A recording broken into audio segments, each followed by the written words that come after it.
Hey, welcome to Commando On Demand, where we talk to the industry movers and shakers and keep you up to date on everything digital. I'm Kim Commando. Today we're going to talk about how people are actually making money, real money, selling web domain names. That's right, sometimes lots of money. We're going to get to all that, but first, a quick thank you to one of our partners who help make these Commando On Demand podcasts possible.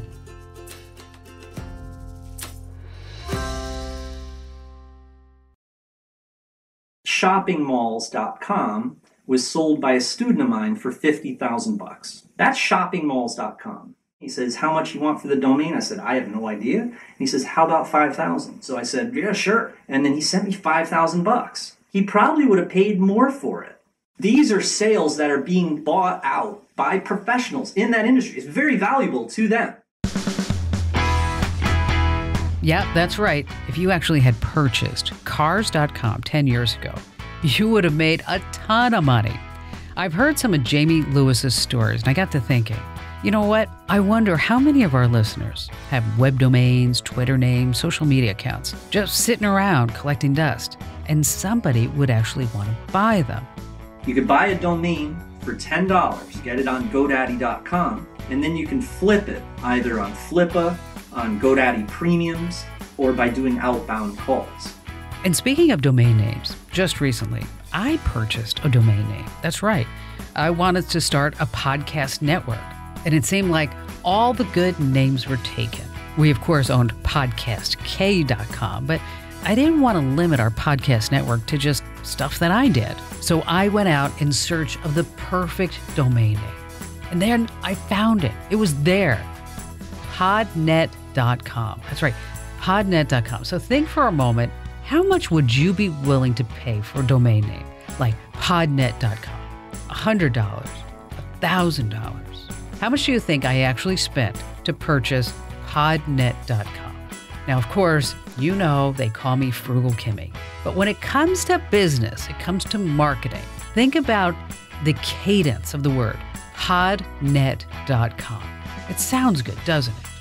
Do you have that number in your head? All right, I'll tell you the answer in just a moment. Because buying and selling domain names, it's like flipping real estate.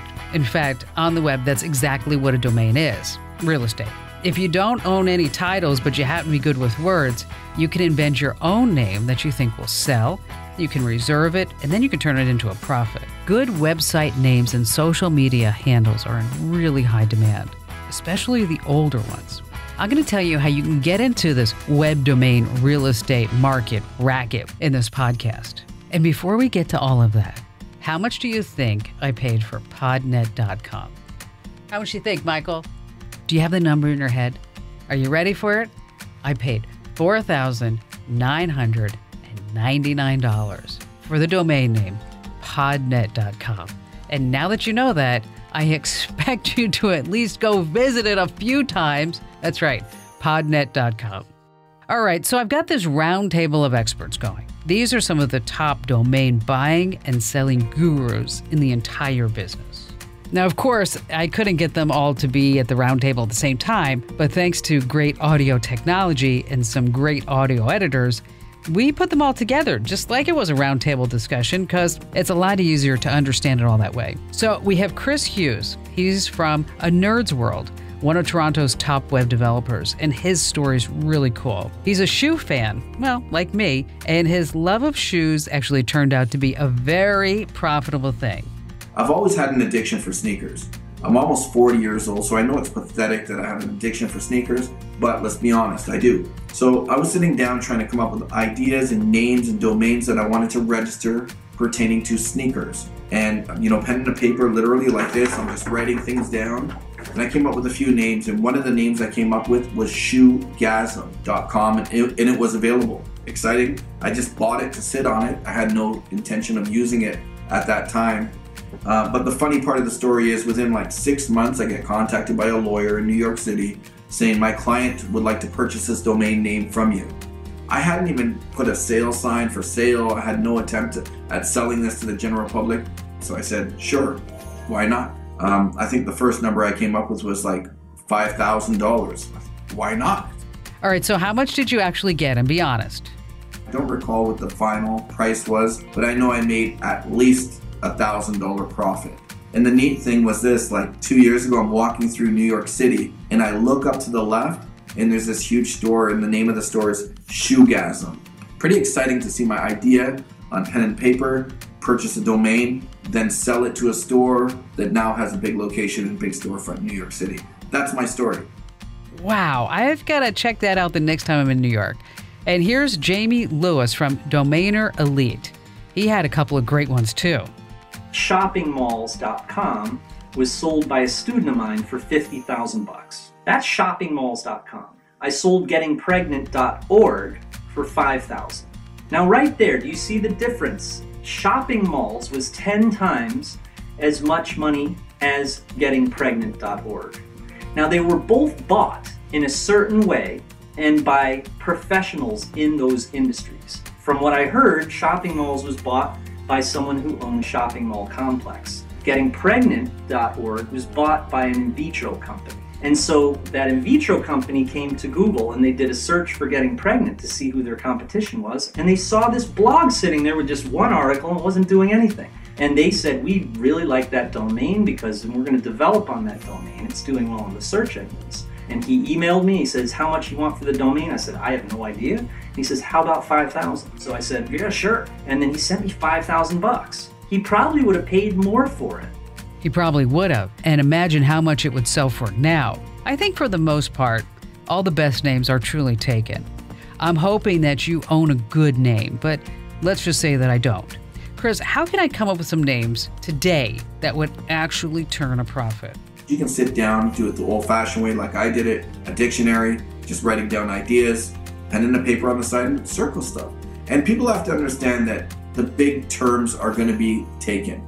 Balloons.com, flowers.com. You throw in another key word in between, in front of, behind. The part of the excitement here is actually just searching.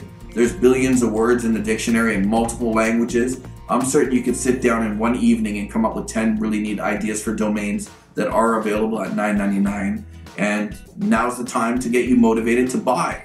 And then there's the question, where's a good place to buy it? I mean, I want to make sure I don't get ripped off. I recommend just buying your domain on GoDaddy.com.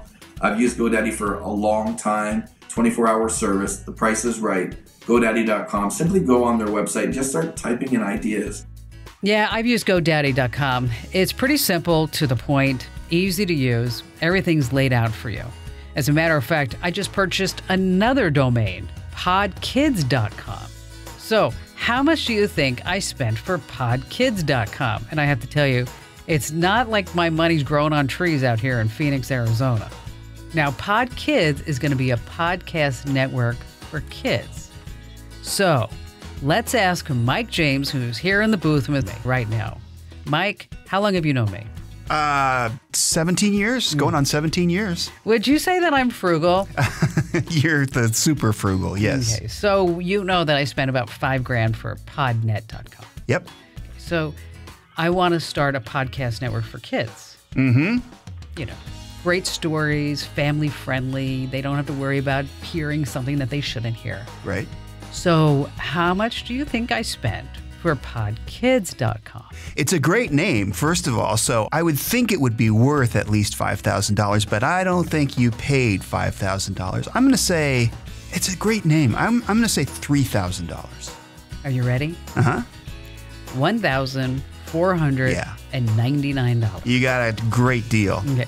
So if you think about this, I've got $6,500 wrapped up in podcast names in the last 30 days. And that's just me. People are buying and selling domain names.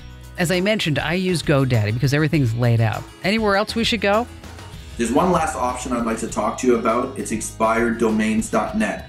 This is a marketplace of expired domains, or just about expired domains, meaning that they're going to expire today. And maybe the owner of the domain didn't know that, wasn't aware, they're on vacation, they're in bed, they no longer want the domain. There could be multiple reasons as to why they did not renew the domain, but that means that day you can pick up some really good catches at a low price. Cost starts literally at $1. But if you look to the right, you'll see there's appraisal value. And if people are bidding on a domain, you'll see how many bids there are and what the current value or what the current bid is at. Coming up, what is a domain name worth? We're going to get to all that, but first, a quick thank you to one of our partners who help make these Commando On Demand podcasts possible. A quick mention and a quick thank you, because I've got to tell you about my toothbrush from Quip. All right, I know you've had parents and teachers and dentists telling you how to brush your teeth your whole life, and it seems like everybody has a different technique. One thing that they all can agree on is that you have to brush your teeth for a full 2 minutes. I've been telling my son Ian that for years. But not anymore. I have a Quip, and so does Ian. Quip is electric. It's small, it's light, it's sleek. There's a built-in 2-minute timer that pulses every 30 seconds to remind you, are you ready for it? Yes, switch sides. You don't have to guess anymore. With Quip, new brush heads are automatically delivered. Just like the dentists recommend, every 3 months for just $5, so you can just forget about it. Try Quip and see why it's backed by more than 20,000 dental professionals. And me, and my son Ian. We both love our Quip. Quip starts at just $25. That's it. Visit getquip.com/tech right now, and you're going to get a deal. You get your first refill pack for free with any Quip electric toothbrush. That's your first refill pack free. Yes, absolutely free. Head over to getquip.com/tech. That's getquip.com/tech. Okay, Chris, here's the question on everybody's mind.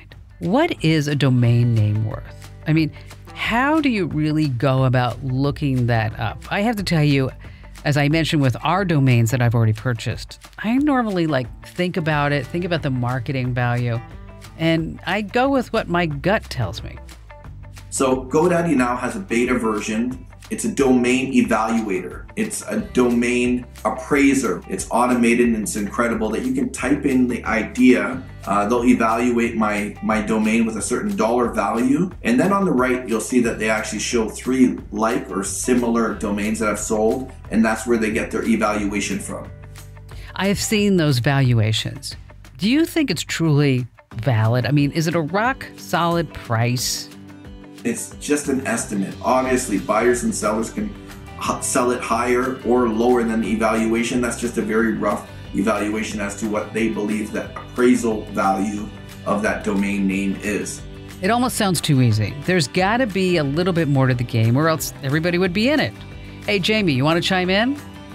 A domain isn't just valuable right off the bat. It's valuable because someone is willing to pay that amount of money for it. It's not like a house, in real estate, like for instance, my neighbor sold his house for 1.2 million, and this other neighbor sold his house for 1.6 million, so I could sell my house for 1.4 million. But that's not how it is with domains. Domains don't really have that type of value. It could be all over the place. A domain could be worth $500,000, and it could be worth $500.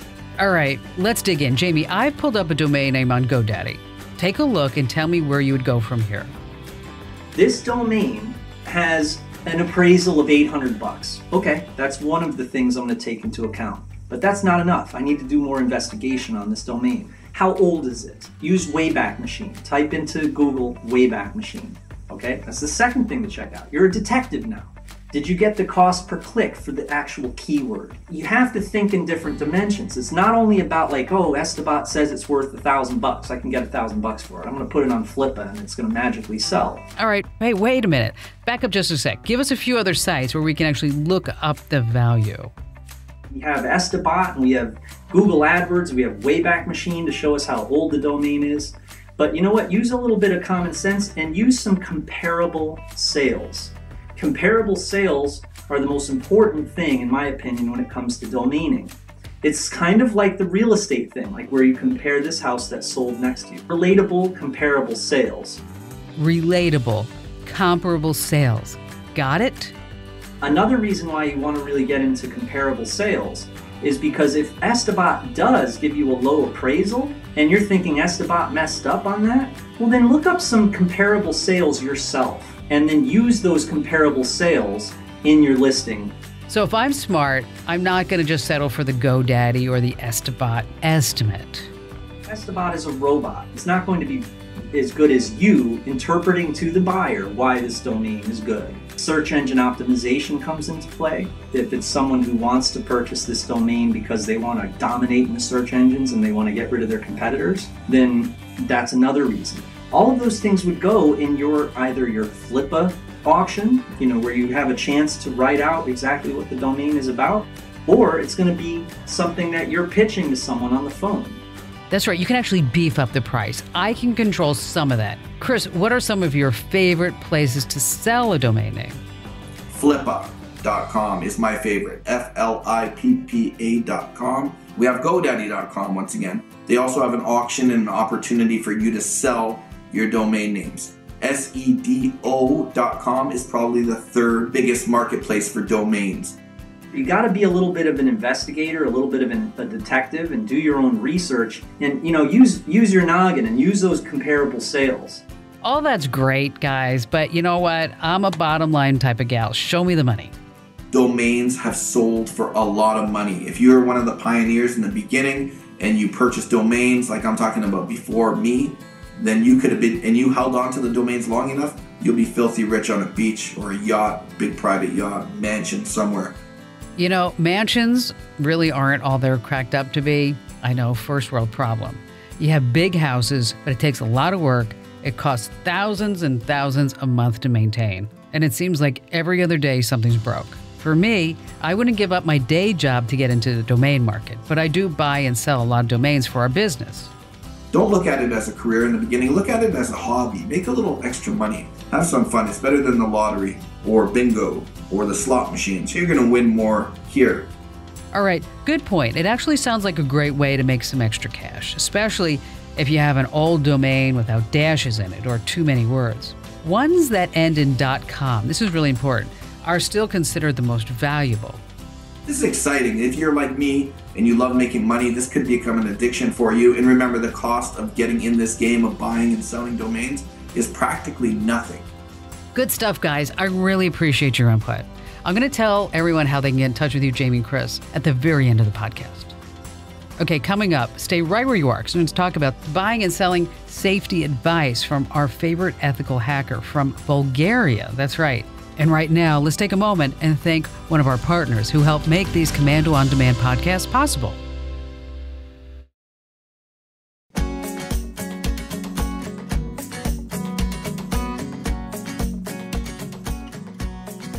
Hey, welcome back. And just like with any new venture, you're taking a risk when you swim with the sharks.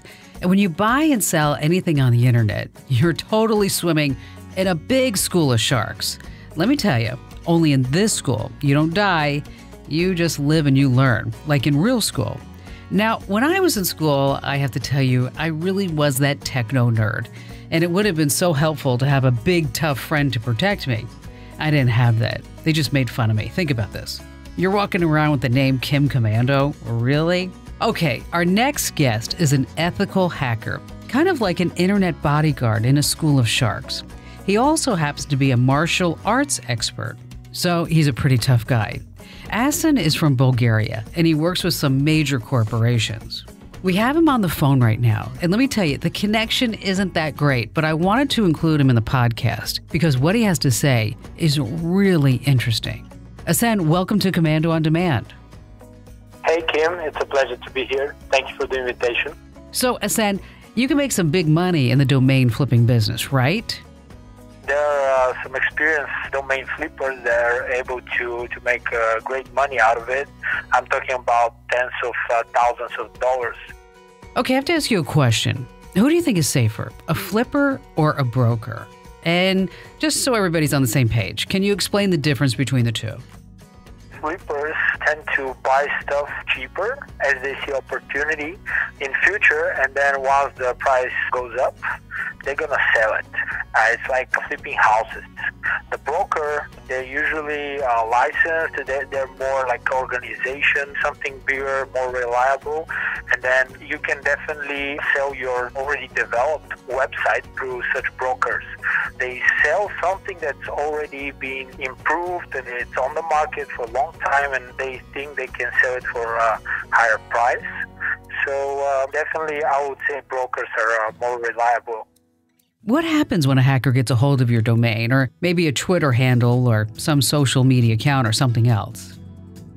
So usually hackers develop specially crafted scripts they're looking for domain names of interest. And once the domain name is released or someone forget to pay and renew the plan on the domain name, they buy it. And then once that happens, that domain name, it's already precious for someone. Developed websites, they're looking into bigger companies, more developed in a marketing way, and someone that will definitely spend a lot of money to pay for their domain name to get it back.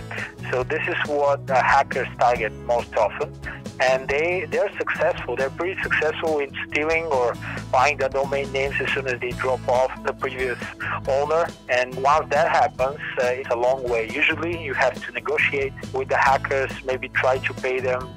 They usually ask for a lot of money in this case. So what you're saying is the absolute truth. I've talked about this on my show many times. You want to make sure that you renew your domain name before somebody gets a hold of it and holds it hostage. That's why whatever email address and phone number that you use to register the domain, you better make sure that this is one that you have for the long haul.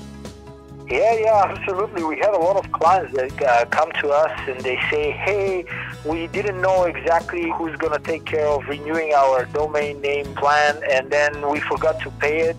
Someone else bought it and did something terrible, like pointed to a malicious website that did something else, and then all their clients are suffering from it. This is a huge loss for the company, and we help them usually negotiate, since the only legal way here is to negotiate with the new owner and try to buy it back. But if it was stolen, it's another story.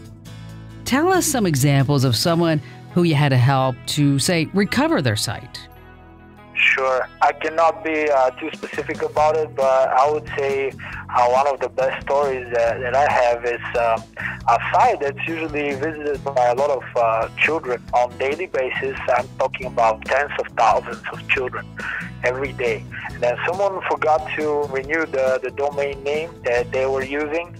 So another guy saw that and he bought the domain name right away. And then he pointed that domain name to an adult website. I'm talking about a porn site, which was crucial for like the bankruptcy of the business.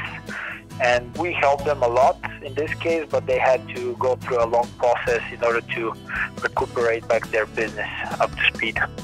All right, let me get this straight. So someone actually purchased an expired domain that was originally meant for children, right? And then redirected that to a porno site? Gosh, people, unbelievable. Yes, absolutely. The domain name just pointed to another web server.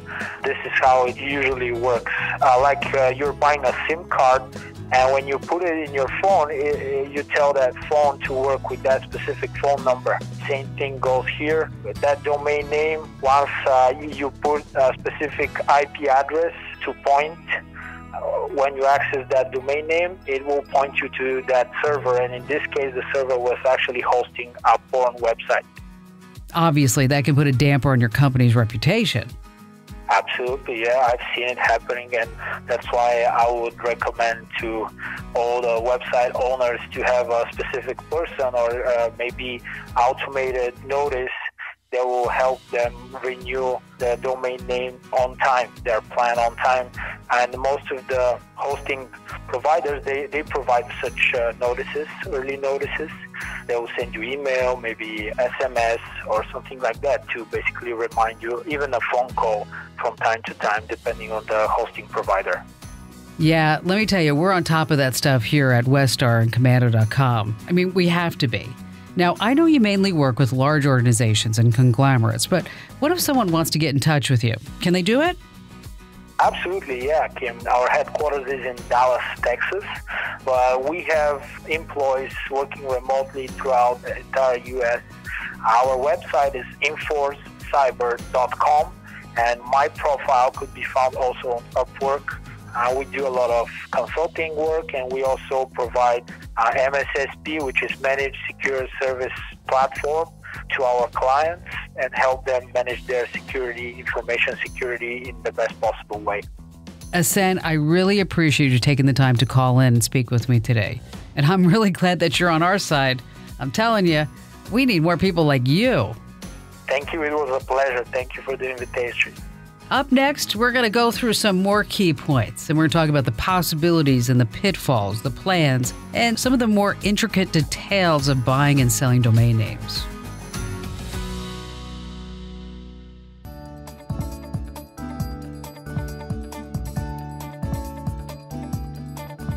Okay, before you sell anything online, the first thing you need to ask yourself is, am I breaking any rules? We never give legal advice at Commando.com and here on the podcast, and I certainly don't want to give you that impression. I will say that when it comes to selling other online commodities like Twitter handles and Instagram accounts, things can get dicey. You see, most social media platforms don't allow you to sell your accounts there. It's pretty much spelled out in the terms of service when you signed up.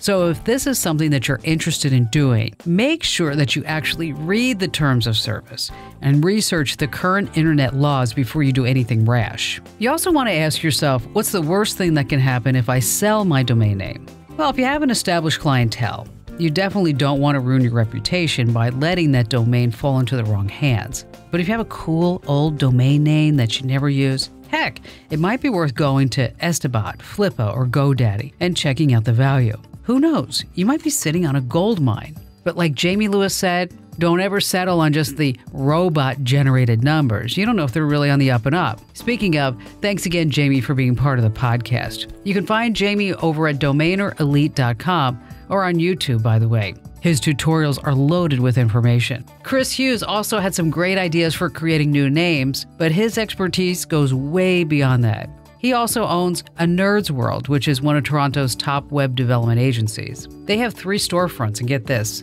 they all wear bow ties and horn-rimmed glasses. Yep, that's hip and helpful. You can pick his brain over at nerdsworld.com or check him out on YouTube. And I also want to thank our special guest, ethical hacker Asen Kieyov. He's the guy that you want to hire if you get into a hacking jam. He specializes in large banking and multi-industry clients, but he's a really nice guy, and he truly likes helping people. You can find him on Upwork, LinkedIn, or InforceCyber.com.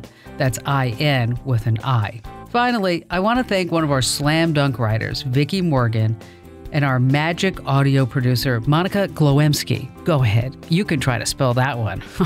Good luck. All right, thanks, gals. Great teamwork. We did it all. We pulled it all together. And if you like this podcast, you know what to do. Head over to Apple Podcasts, Google Podcasts, wherever you get your podcasts. Give us a great 5-star review.